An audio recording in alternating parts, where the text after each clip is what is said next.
Welcome back to SnowRunner. You join us today as we head out to complete the mission Power Lines. So there are 3 fallen poles around the map and we need to deliver metal beams to each of those to then fix them and get the power running once again in Island Lake. Now we're going to use the International Transtar 4070A for this job and we have a plan. And you see I'm just marking out our routes here. So there are 2 trailers already on the map that have metal beams on them. My plan is to utilize these for this mission.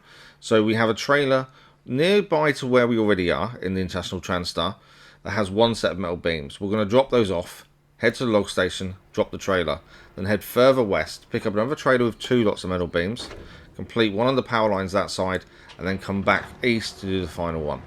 That's the plan. It sounds probably overly complicated, but it's not really, to be fair. So we currently have a Sideboard Semi-Trailer from the last mission and last episode on the back of the Transtar. We're just going to drop that here, as we don't really need that one today. We're going to have another 2 we're going to utilise as much as possible. I do like utilising trailers around the map. I think if they've already got what we need, it makes more sense to utilise those where possible. And this is what got me thinking, well, they're in ideal positions to a degree that we can utilise them really well. So we're going to head west from here, and on the way there will be a location that has a mission to do, which we've already collected. But it has a trailer, sideboard semi-trailer with metal beams on as well. So we're going to pick that up along the way. I think it's going well on Island Lake. We've got quite a bit to go, I think. But so far, I feel like we're doing a really good job. Everything's going quite smoothly. We haven't had any major issues. I shouldn't really say that without touching some wood, I suppose. But it's going pretty well. I do know we're going to have to head back to Smithfield Dam at some point. There are going to be jobs still to do there. I want to start looking at the main story missions as much as possible as well, and try and get a few of those done that are positioned in Island Lake. I know we've got to go to Drummond Island at some point as well. That's near. You can actually get there from here. That's the far western side of Island Lake is the crossover point. You can also get there from Smithfield Dam. So I'm guessing there are going to be some missions that link the islands all together at some point, and I think that's going to be pretty interesting to see how that goes. So this is our sideboard semi-trailer. Let's hook it. Hang on. I can't hook this up because that's the back end. I just assumed it was pointing in the right direction and it wasn't. That's frustrating. Okay, let's drive further in. I didn't even notice that it was backwards. Okay, let's go and get this picked up. There's a bit of an issue of where it's parked, to be fair. Mainly because there's a fence we probably have to break and a tree. I don't really want to break the fence, but I don't think we've got much choice. The tree I don't think it's going to bend either, so we're going to have to pull this forward and then come round. Sorry about your fence. I didn't mean to break it, but we have no choice. You'd think they'd park this normally, you know. There's no way a vehicle got in there, dropped it off and left. You'd reverse it in, surely. Okay, trees are going to cause us a bit of an issue here, I can see. I think we just broke a bit of one.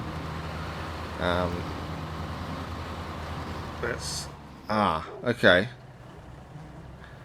It's on a slope, isn't it? So because the slope slopes downwards, we can't get the saddle underneath that front end. Yeah, I can't get it underneath. It's because the trailer's sloping downwards towards where we are at the minute. You've got to think it gets lower at that end point. Yeah, that's not good. So we've got to find a way to get this higher so we can get the saddle underneath. Can I drag it towards me, maybe? That might help us. We drag it towards us a little bit, hoping that'll pull it over. It's not really moving, is it? It's because obviously the stands are all down because it's not on the back of a truck. And stands are going to stop it moving, that's the problem. Just can't get underneath. No. Oh, really? When you have a really good plan in mind and you think, oh, this is perfect, the last thing you want to do is tip a trailer over. Them metal beams, I'm really hoping they stay on there. Otherwise, my plan is going to completely change. And I didn't really want to change my plan. I had a good plan. I'd settled on it.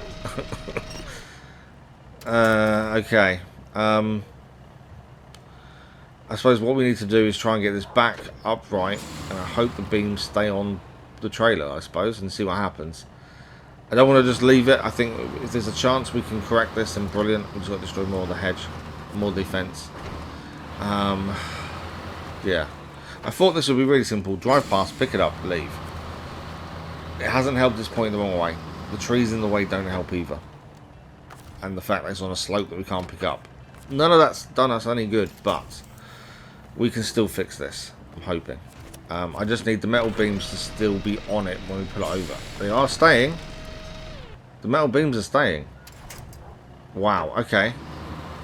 That is a big bonus. I really thought we'd lost that there, and the metal beams have stayed on the back of the trailer. I suppose because they're heavy, they're not going to roll very easily. That's my thinking. I could be completely wrong. But that's kind of the way I'm thinking is they're heavy, so they just sit nicely. And they may be strapped down. Hopefully, fingers crossed. Right, have we moved it? No, don't do it again. Don't do it. Still can't get underneath, that's the problem here. Every time I try, I'm just pushing it over. There is a little bit of an edge here. Can we get underneath there? I don't know if that's going to be close enough to... No! Ah, them beams have come out even more now. I don't know if them beams are going to stay in. We may have messed this up. More than I wanted to mess it up. Which I didn't. And we just don't damage the engine there as well. Oh, this is not going well. Whenever you start a mission or a recording of anything and you think, right, I've got a plan, this is what I'm going to do, this is how it's going to look and hopefully work, you kind of think of things that could go wrong, and normally that involves crashing or tipping over a trailer when you're carrying it. Out of all the things I thought, right, this could be tricky, because this wasn't one of them. I did not in any way, shape or form anticipate this being a problem. Honestly thought this would be simple. That tree being in the way is causing us some issues as well. It's a shame we can't get out and just get a chainsaw and lop it off, I must admit. Can we get underneath from this side? Yes. Oh, it's gonna go. I need to be a little bit more underneath. Yeah, that's just dodgy. Then can we try and... We need to drag it more to us, don't we, I think? The only thing I think we can do is just try and don't go too far. Be a little bit more our way. And we may get away with this.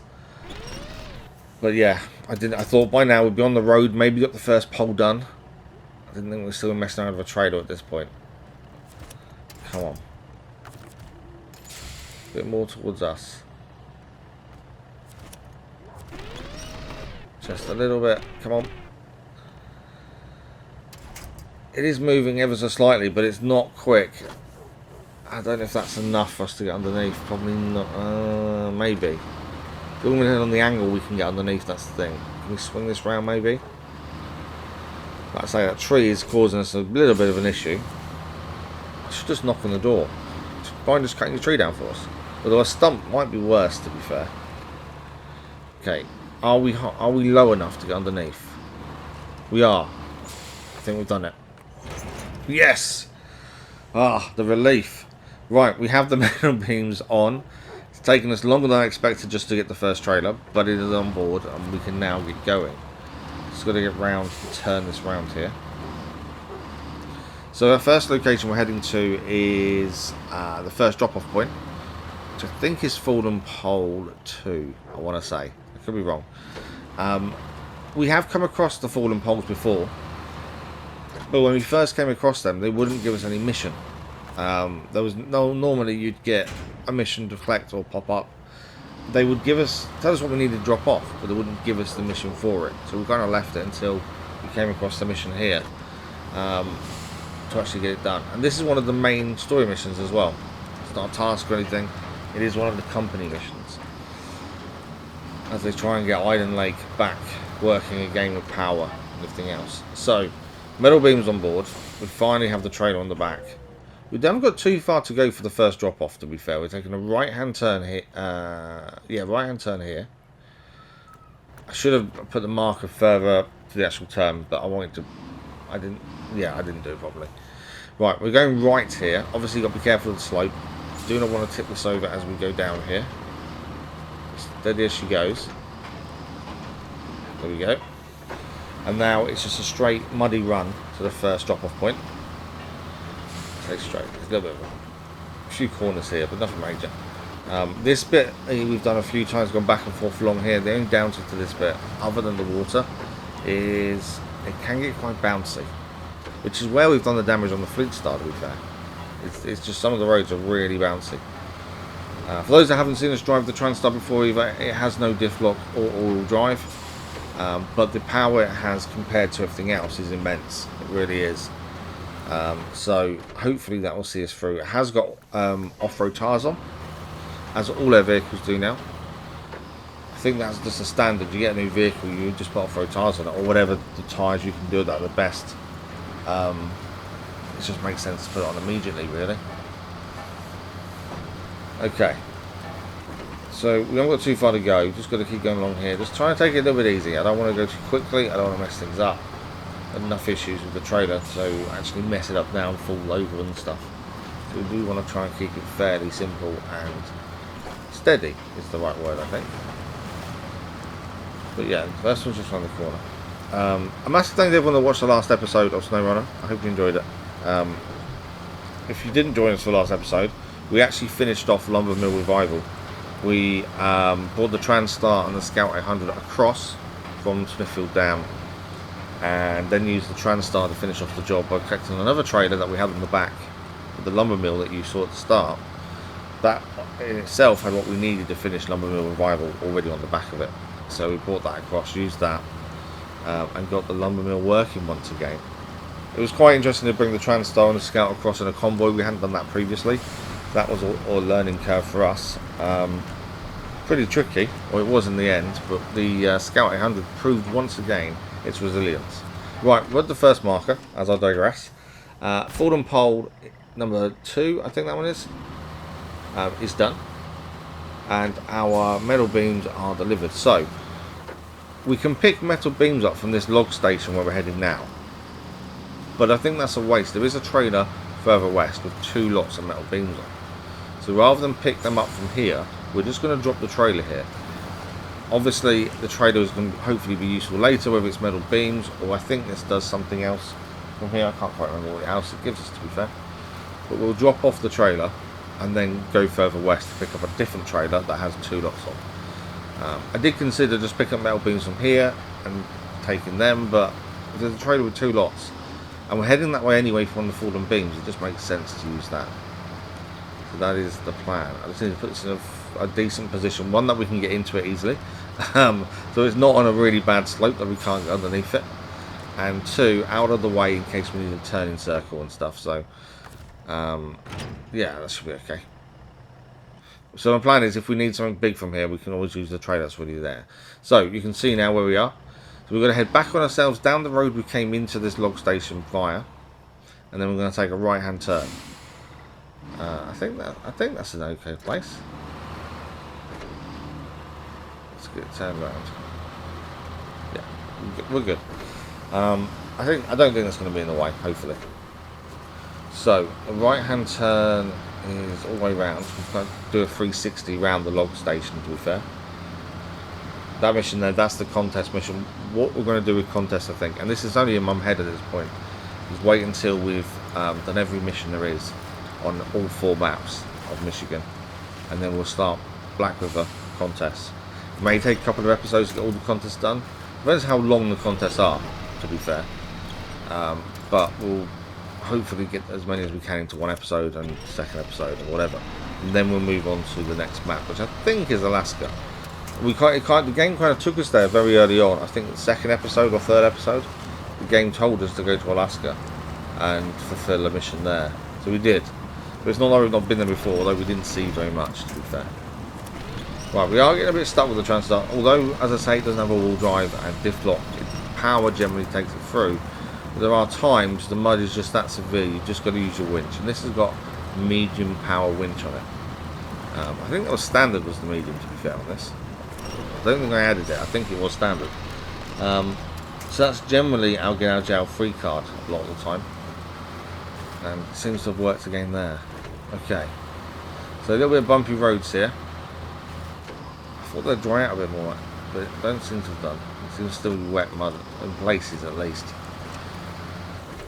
So, This is I think there's another log station. I can't remember without looking at the map, and at the minute we don't need to.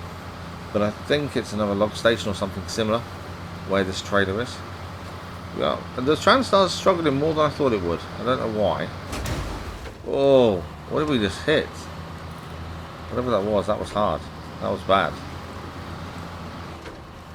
But we are getting there. It's always one of those things where you've got to be a bit careful in terms of trying not to do too much damage. Especially, we've only got the scout here that can fix vehicles. There's a limit to how much materials it can carry to fix things. Now, my concern is there's no garage. So you can't just recover, because we go back, I'm guessing, all the way back to Smithfield Dam if we recover. And that's a long way away. So we want to try and keep the vehicles we're using in Iron Lake as long as possible. Come on, let's keep moving forward. I know we're a little bit stuck here, but it is just a case of keeping the power down and keep trying. Got a winch point as well, that's helped. Come on. There's rear-wheel drive as well, so the front wheels don't actually matter so much when you're going in the water and stuff. It's more the rear wheels, and because they're the last thing in, generally they're going to hit the mud and get churning up a little bit more than the front does, and that in itself makes them dig down a bit more. But we're here, and here is where we're going to collect our second trailer of the day, another Sideboard Semi-Trailer. Trailer discovered. I don't understand this discovered thing. I get that we get points and stuff before it, but we can see it on the map. So if it's on the map, surely we already discovered it. I know we may not have actually physically touched it, but why show up on the map if we haven't already touched it? You'd think it'd wait until we have. But there we go. Doesn't matter. We've got the metal beams. That's the important thing. So metal beams on the back in the Sideboard Semi-Trailer. We're now heading to Fallen Pole number 3, which is further west. As you can see here, we come out and head west, and we'll grab to get that bit done, and then we're going to head all the way back east again. It's a bit of a journey back, and the last final resting place of the Fallen Pole and the metal beams will be in a location we've gone past quite a few times, and we early on picked it up. Well, I didn't pick it up actually, the mission. We drove onto it and it just said metal beams, and it was like, there's no mission, and hence we then looked and found this eventually. But we've got to get this turned around a little bit here, and hopefully we can move it forward. Thinking about what else we've got to do coming up as well. We've still got a bridge or two to build, I think, with wooden planks, and there's still a few things we need to investigate on the map itself and pick up. So we've still got quite a bit to do here. I think we've got probably one or two main missions before he actually wants us to go to Drummond Lake as part of the main story missions. So we've got to figure out when is the best time to do that, really. I really don't know what to expect there, to be fair. But we'll get back to that in a minute. This is the second Fallen Pole now delivered. That is Fallen Pole number 3. And we have one set of metal beams on the back now. So we need to turn around, which is a bit of a concern. Maybe I don't know. Do you know what? Let's see how good I am at reversing. If this goes badly wrong, it's not the end of the world. We can just go forward. I'm going to try and reverse all the way back to where we got the trailer from. It's it's not that long, to be fair. In reverse, it probably feels like it's going to be a lot longer than it is. But my thinking is, rather than try and find a place to turn further up and waste more fuel, just reverse it back. This is going to be quite tricky. I've got to really take my time, but I think this is a true test of my driving and lorry skills, which I don't have any, admittedly. I've always struggled with reversing trailers. I've been practicing a little bit on Black River. Whenever we use the Sideboard Semi, I'd reverse it back in the garage in the loading bay, just to get some practice in. It's something I've always struggled with. I used to play Farming Simulator quite a lot with a mate of mine. And you obviously can use trailers there to deliver stuff to different places, and I've always struggled with reversing, which is something I've always had an issue with. We're getting a bit stuck here. What can we grab onto that would help us here? There's one there. Come on, let's pull it out a little bit. I don't want to go too far left or right. That's the problem. If it goes too far, we're going to have an issue of trying to get this turned around. Come on. Put it out a little bit more. A little bit more. Problem is in reverse, you've got no control of speed really, have you? It's a set speed in reverse. But so far so good. It's doing okay. We have got a left-hand turn coming up. We need to take. It's just slowly readjusting how much the trailer is turning. I'm finding tricky, and it is always learning. You know, you steer one way, the trailer goes a different way. It's not the same as going forward. I want to say you turn right and it turns left, or left right. Well, so we just end up doing it without paying too much attention to what ones we're doing. But I think that's right. Okay, that marker just ahead of us, behind us.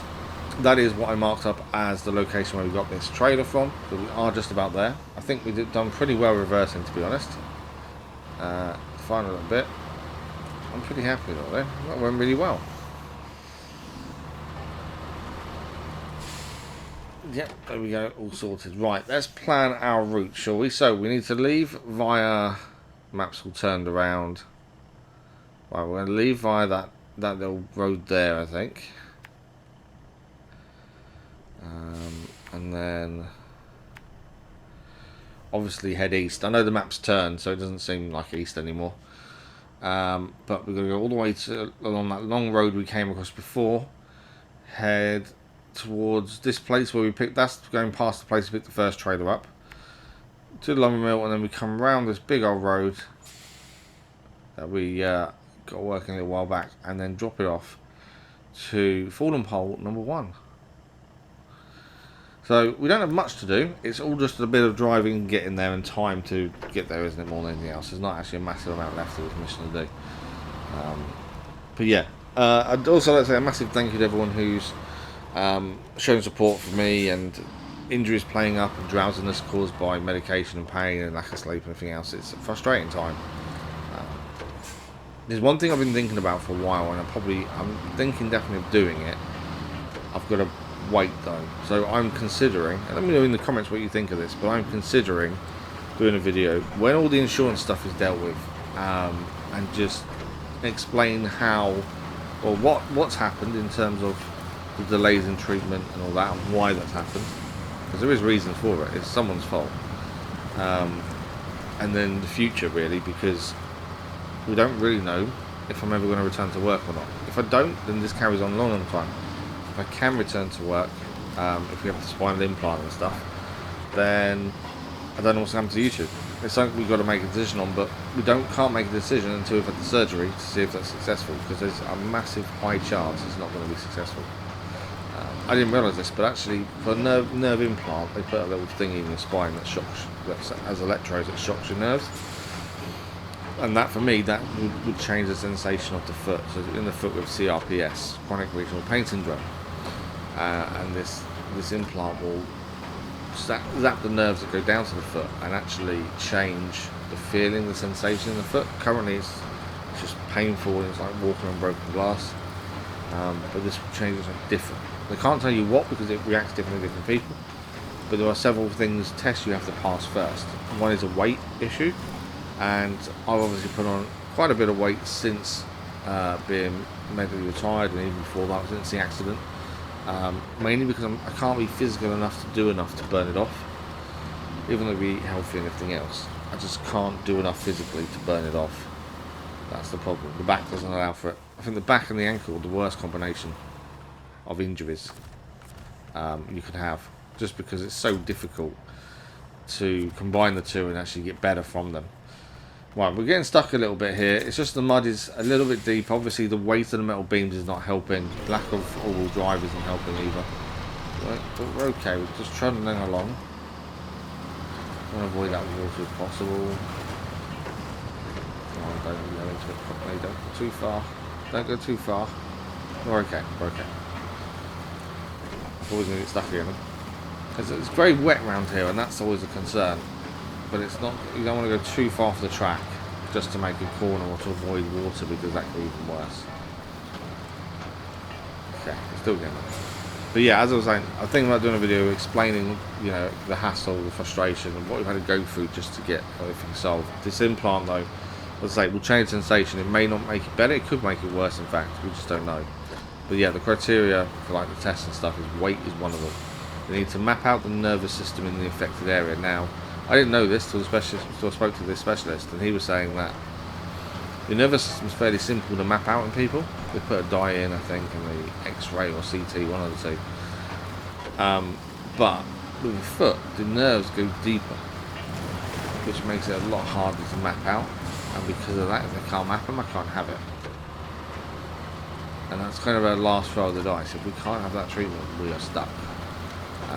And then it's just pain relief only to keep us going after that, which pain relief isn't enough, as I can testify to now. I'm still waiting for the appointment to open up the dose of morphine we have. I don't know if the morphine is the one that's making me feel drowsy, or it's just a combination of that plus lack of sleep. And there are other underlying issues going on as well from the accident that we haven't spoken about, and I don't think I'm going to for the time being, mainly because they're quite personal injuries, if that makes sense. So it's something we kind of try to avoid talking about too much. But yeah, so depending on the spinal implant, depends if we can get better. If we can't get better, then we can't go back to work. It's a never-ending cycle. And what's worse is they focus on the foot because it's the more severe injury. But they forget that my back is also a problem, which is why I can't string in the evenings. I struggle during the morning strings a bit as well. I don't leave the house. It's all not just because of the foot, it's because standing up is horrendous. And then it takes me days to recover. If we go down to a local park nearby, to the house, about 5 minutes away. It will take me longer than 5 minutes to walk there, with crutches. When I get there, I have to sit down. And then 9 times out of 10, my other half is going to get me because I can't physically walk home. Which is why I don't take my little boy out on my own, essentially. But on top of that, just sort of brain fart. I can't remember what I was saying. Yeah, the back then doesn't like things, and then it takes me several days to recover. And you know, if you're at the house for half an hour, is it worth 2 days to recover from half an hour being outside? And that's the kind of thing I have to weigh up, if that makes sense. I want to be out and about more before the injury. I love being outside, I love doing gardening, I love, you know, nature, and we used to walks at National Trust and stuff. But since accident, I can't physically do a lot of that without spending days and days and days recovering. And I don't want to lose days because I can't physically move. There's just no reason for it. So because of that, I don't tend to leave the house very often. Right, we are making good progress. We're left here. I know I've babbled on a little bit, but this is the ideal time to get a few things out there more than anything else, other than the channel updates and stuff. I just find it a bit easier. Right, we are so nearly done though. It's taken a little while. I think the hardest part of this was getting that first trailer. It's frustrating that we already had a trailer on the back as well, because we could have just gone and picked metal beams like that, but still need metal beams where we're heading now. So I don't know. I think we made the right choice. I'm annoyed at the first trailer. More its positioning, more than anything else, and how difficult it was for us to pick up. But these things happen, I suppose. We're going to roll with the punches and keep going forward. And we managed it in the end. I really thought though, when we tipped it over the first time, I thought was done with the metal beams. The second time, when they moved even further out, I thought, we're done. And actually, we got lucky. We've got to be a bit careful on these ridges here as we make our way round to fallen pole number 1. There's a bit of a drop on that left hand side, so it's got to take it a little bit easy here. So slowly line up where we're going. So don't want to miss it, misstep, miswheel, whatever you want to call it, and end up falling off the edge of the cliff. So got to be careful. But we're just about here actually. No, it's saying up, but ignore the up. Fine. We are so close. Come on. There we go. This is the final fallen power line. Power line number 1. Let's get this delivered. And that is going to be a job done. I think we did pretty well there. The power is back on for the people of Island Lake. Massive thanks to everyone who's watched this today. I really hope you enjoyed it. If you did, a like of the video really helps me, the channel, and the video itself as well. Sorry about babbling on about personal and injuries and stuff, but it's a nice time to get it out and about. So nice thank you all of you. We'll see you very soon for more SnowRunner.